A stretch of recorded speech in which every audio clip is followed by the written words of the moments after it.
గత పాలకులు చేసిన పొరపాట్ల వల్ల ఆ 11 నంబర్ అనేది వాళ్ళు వెంటాడుతుంది. సో ఈరోజు కూడా అనుకోకుండా 11 పార్టీలు మాట్లాడాయి. దాంట్లో ఒక పార్టీ యాజ్ యూజువల్ వాకౌట్, వాళ్ళకి ఫ్యాషన్ అది.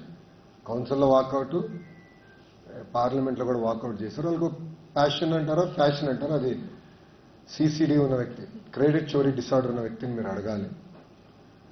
ఈ రోజు కూడా వాకౌట్ చేసి వెళ్ళిపోయారు. But India stood by Andhra Pradesh. మొత్తం భారతదేశం ఆంధ్రులకు అండగా ఈరోజు నిలబడింది. మనందరం గర్వపడాలి. వాళ్ళు ఏదైతే ఒక బాధ్యత పెట్టారో మన పైన, తప్పనిసరిగా అమరావతి పనులు ఫేజ్ 1 పూర్తి చేస్తాం. గౌరవ ప్రధానమంత్రి గారిని మళ్ళీ పిలుచుకుని తీసుకెళ్లి రిబ్బన్ కట్టింగ్ కూడా చేయించే బాధ్యత ఎన్డీఏ ప్రభుత్వం తీసుకుంటుంది. 5 కోట్ల ఆంధ్రులు గర్వపడే విధంగా అమరావతిని అభివృద్ధి చేస్తాం. రాజధానితో పాటు అన్ని ప్రాంతాలను కూడా అభివృద్ధి చేసే బాధ్యత ఎన్డీఏ ప్రభుత్వం తీసుకుంటుందని ఆంధ్ర రాష్ట్ర ప్రజలు తెలియజేసుకుంటూ, ఇప్పుడు మీడియా మిత్రులకి ఏమైనా ప్రశ్న ఉంటే సమాధానం చెప్పడానికి సిద్ధమని. లోక్సభ ప్రొసీడింగ్స్ ని టీవీలో చూసారు, ఇవాళ రాజ్యసభలో డైరెక్ట్ గా చూసారు. అది జరుగుతున్న చర్చ, వాళ్ళందరూ మాట్లాడుతున్న మాటలు ఎలా అనిపించాయి? ఆ సమయంలో మీరు ఎలా ఫీల్ అయ్యారు? 11 పార్టీలు మాట్లాడినాయి. అంటే ఒక మాటలో చెప్పాలంటే మన చరిత్ర చూస్తే బాధగలం.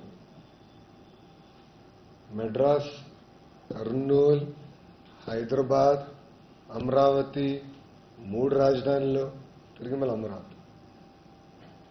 ఎందుకు ఈరోజు చరిత్రలో నిలబడిపోతుందండి? ఎందుకన్నానంటే శాశ్వత రాజధాని అండ్ ఓన్లీ క్యాపిటల్ అమరావతి అనుకోతుంది.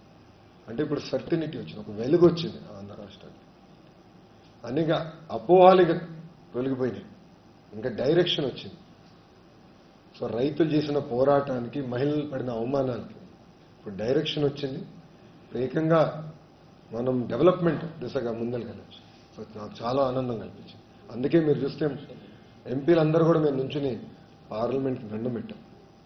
ఎందుకంటే ఈరోజు మమ్మల్ని కాపాడింది ఈ పార్లమెంట్, అమరావతిని కాపాడింది